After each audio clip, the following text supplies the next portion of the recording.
OK, so much to come your way, though, this morning. Let's start, then, with that immense battle between Manchester United and Liverpool this afternoon as the two Dutch managers, Erik Ten Hag and Arne Slot, go head-to-head in the Premier League for the very first time. We can head live now to Old Trafford and speak to our senior reporter, Melissa Reddy, who's there waiting to talk to us. Good to see you, Melissa, as always. You spoke, didn't you, to Erik Ten Hag on Friday as, of course, the deadline day mayhem was continuing around us all. How was he feeling ahead of the game, do you feel?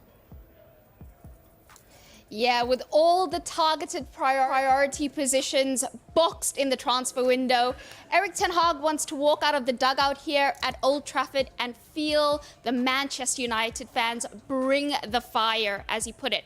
Now, when I spoke to him on Friday, he was very keen to circle two major points. The first is that even though Liverpool have a new head coach in Arne Slot and a new backroom team, they are in a different life cycle to his Manchester United side because the players, they're the same. They've been together for a while, they've developed, they've matured, they're in sync, and the differences in style are only very slight from what they were used to under Jurgen Klopp. And secondly, he wanted to really stress that even though United had a hideously difficult season last time out, they were actually unbeaten against Liverpool, drawing home and away in the league, and then obviously knocking them out in the FA Cup in that 4-3 epic that happened here with an absolutely feverish atmosphere that he wants to see recreated. Now, Old Trafford really is where the wheels came off for Liverpool's title ambitions and the thoughts of securing more silverware to give Jurgen Klopp that perfect send-off. And actually, in the main, it has been a notoriously difficult ground for them. Yeah, Liverpool fans won't thank you for reminding them of that this morning. But let's talk about it then, because, of course, Arne Slot is now in charge. And you've spoken to him as well, haven't you, this week? What have you noticed in terms of changes from the Klopp era to the Slot era? I think Liverpool are definitely more controlled and measured under Slot. They're comfortable in possession and killing games rather than trying to force it. They're a lot more defensively secure and solid, and they're not just constantly in this mode of press, counter-attack. They're learning to be a lot more patient and calm. And very, very importantly, Liverpool's performances against the counter-attack, that has significantly improved. Now, Slot did tell me in that exclusive interview that I did with him that the true test would come against United here at Old Trafford because of their strength on the break. However, it's very noticeable that they're taking less risks with the high press. They're allowing the opposition less turnovers. And then if the press is beaten, that is where you see the energy exerted with recovery runs, especially from the midfielders. And I think that's why Ryan Gravenberch has been preferred as the number 6 because of the dynamism he offers there. Yeah, it makes sense, doesn't it? Thank you ever so much, Melissa. Just a reminder, kick-off at Old Trafford is at a slightly earlier time than usual, at 4 p.m. live on Sky Sports Premier League. Charlotte, look, I'm really intrigued to talk about Erik Ten Hag because he talks about this kind of maturity that he talks about a lot. And he said that Arne Slot has inherited a more mature squad than he has. Do you agree with those comments? I suppose it depends what he categorises mature, because if you look at the average age of the starting 11 over like the last 2 seasons, it's actually pretty similar. Right. So it's not like he's inherited a team of 16-year-olds who've never played in the Premier League before.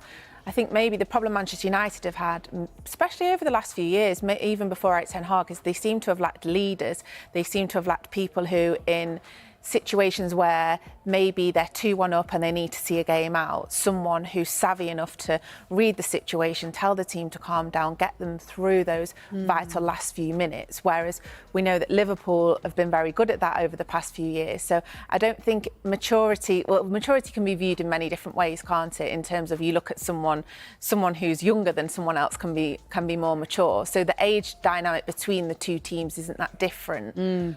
But I just think that experience and nous of knowing how to manage games and who do they look to within that team to drag them through those situations. I think Liverpool do have more of those players, but then is that sort of on the manager to have a lead? Manchester City, for example, have a leadership group, don't they? They don't just have a captain to do that. Is it on him to pull people aside and be like, I need you as my people on the pitch to be able to manage these situations? So he does have to take some responsibility for that himself as well, I think. Yeah, it's interesting. I know England have the same, didn't they, with Jude Bellingham, who's super young, but part of the leadership group. So that's a really good point.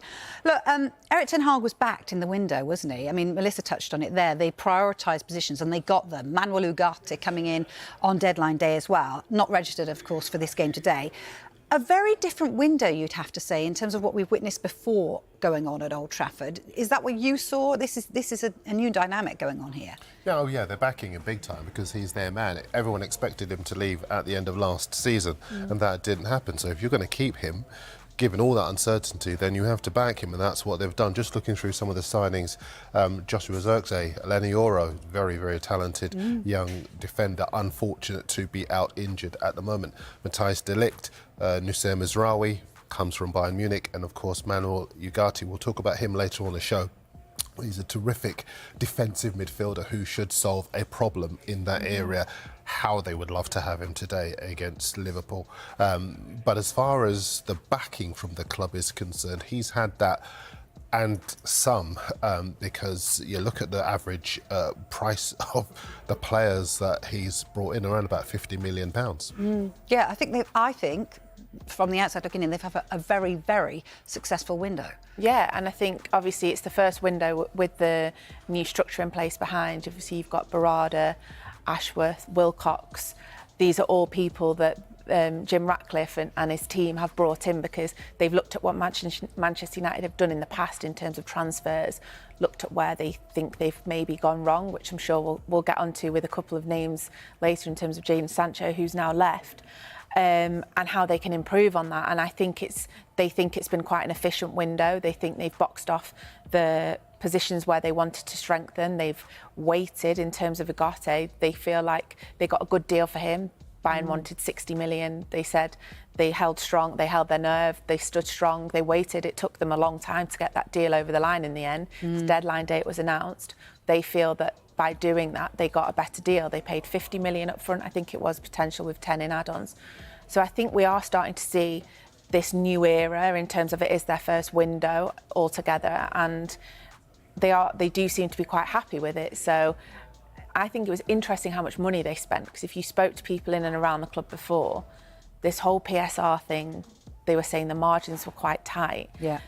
I know obviously amortisation of the contract, they can spread the fee over the length of the deal. I think they've all got like 5-year deals here, which is the maximum you can do it over. Does bring the fee down, but I don't think anyone was really expecting them to go and spend close to 200 million, which is what they have spent this window. But now really it does leave Ten Hag with no excuses, doesn't it? Because last season was all the injuries and how are they going to progress, but they've shown that they back him, they believe he's the right man to do it. These are the types of profile of player he thinks have been lacking within the squad. They've paid the money to get the players he wants, so now it's over to him to show that they've got what it takes. Just very quickly, Charlotte, the one thing that does strike me about the squad is that if you look at every area on the pitch, they have brought in players to improve the side. But it looks like no country for young English players. They've either been shipped out in the case of Scott McTominay, or their form's really dipped, Marcus Rashford and Harry Maguire as well. What's the future if you're an English player at Manchester United, a club that has for so long brought through players from their academy into the first team? Well, I think the jokes were obviously that if a player's Dutch, then Erik Ten Hag's going to go for him. But there are players there that he's worked with before. He knows their quality. He knows how he can adapt to them. But you're right in terms of the English thing. But I think that's possibly, not obviously with Maguire because he's still there, it's a problem with the model. If you look at Scott McTominay, the reason why he went is for PSR. He was told by Erik Ten Hag. Straight profit. Yeah, he was told by Erik Ten Hag that he wouldn't get the starting minutes that he wanted. So that was a conversation between the two of them. Reluctantly, Erik Ten Hag has let him go. But that is because of the profit and sustainability rules, because he's been there since he was 5 years old. I don't know if you saw the video that they put out of him, but it showed how highly thought of he was in the squad. I know that people would take the mick because he wasn't the most technically gifted player if you look across people in his position across the Premier League, but what he brought to that Manchester United team and squad was invaluable, really, especially when you talk about lack of leaders, or you talk about Manchester United lacking people who seem to care about the club or the badge or anything like that. He was that player who every time he went on the pitch, the fans knew what they were going to get from him. He was going to put a shift in. He scored some really important goals for Manchester United last season. So I do think it was a reluctant sale. Even Erik Ten Hag said on Friday, actually, in his press conference, that he was sorry to see McTominay go. And he obviously got the hero's welcome at Napoli. But I have to say, in Manchester United's defence, it's not just Manchester United that are doing this in terms of their academy players. If I were a young English, British player that was coming into the Premier League, you know, in a club, you know, and you're sort of 15, 16 and you're coming through the ranks in an academy, you'd feel very nervous about whether you were going to be shipped off somewhere else, because that's the way that we're going in terms of PSR. And it could be that that's why you see this happening at Chelsea, Liverpool. There's plenty of clubs during this window that have quietly gone about their business of saying goodbye to their young players. But on the other side of that, that it incentivises clubs to start buying up the young talent as well, which isn't good either.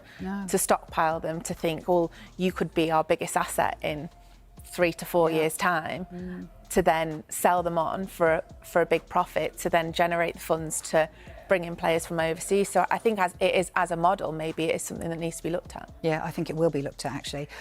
What are the papers saying ahead of this huge clash today? Well, as you would expect, acres and acres of Manchester United and Liverpool content across the papers and on digital as well. But I want to take you to this on the back page of the Express. It is United 2, Liverpool 1. They're not predicting the scoreline for today. Look at it at the screen there. They are saying that Ten Hag has been talking ahead of the game this afternoon, and he's been saying that they've been more successful during his reign than Liverpool have been because of the trophies that they've won, which raises the question, what do you savour most if you're a fan of both clubs? Progress, in the case of Liverpool, undoubtedly so, under Jurgen Klopp, and now obviously Arne Slot taking over a club that competes at the top end of the Premier League and in Europe and brings through young players in stark contrast to what's going on at Old Trafford, or trophies, which is what the game is all about, and which Erik Ten Hag has defied the odds to deliver at Old Trafford. Sir Alex, of course, would say that the league is the best indicator of teams or clubs' progress, and United were always at the top under him. Liverpool are there now. Ten Hag saying, actually, no, at the moment, it's us. Look at us. I want to show you this from the Observer as well. Fairly straightforward, this one. Andy Robertson, left back at Liverpool, talking about the fact that the defence has to be better if Liverpool want to compete for the title this season. He talks about last season when the club conceded 41 goals on the way to finishing third.